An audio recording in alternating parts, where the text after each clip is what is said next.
The other day, I found myself in one of those deep online discussions you don't expect to have when you're just looking to relax.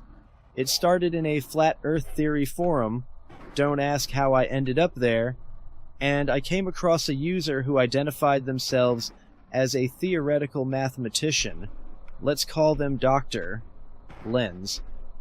Dr. Lens had posted about a mathematical model they claimed could explain why the skies in the northern and southern hemispheres appear so distinct, yet could be the same under a specific optical distortion effect.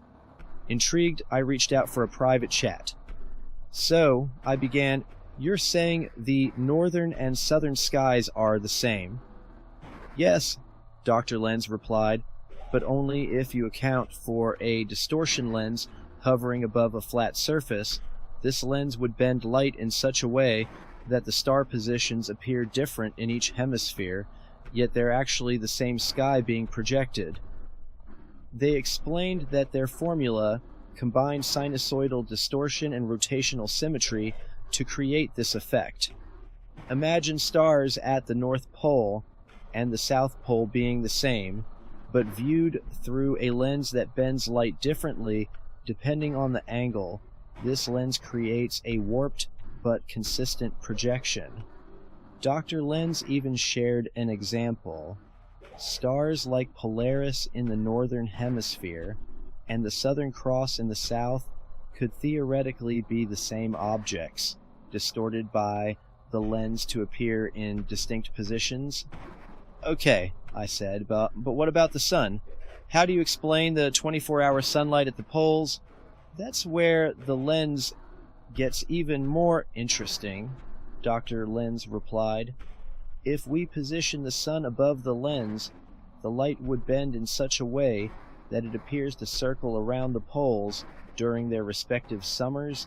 This effect is created by combining the lens's distortion with the seasonal tilt of the sun's path." They described how the sun would follow a sinusoidal pattern, shifting between hemispheres throughout the year. The lens distorts the sun's light to curve around the poles, creating the illusion of a 24-hour sun for months at a time. It's all about how the light bends and wraps over the surface. I'll admit, this is where I got lost in the technical details. Dr. Lens talked about formulas that use sinusoidal and rotational functions to calculate how light would bend. They explained that the lens's height, distortion factor, and the sun's position all worked together to maintain the effect. The distortion formula works like this, they said, sharing an equation to calculate r prime, start with r, then add d multiplied by the sine of the quantity r divided by 2 pi times r. Next, to find x prime, start with x sub c, and add r prime multiplied by the cosine of theta. Finally, to find y prime, start with y sub c, and add r prime multiplied by the sine of theta. "Okay, slow down," I said. "What does that mean in plain English?" Dr. Lens chuckled. "It's just a fancy way of saying the lens bends light in predictable patterns. The sinusoidal function adds the distortion, and the rotational symmetry keeps everything aligned." They even explained how the sun's movement could be simulated with another formula to ensure it alternated between hemispheres.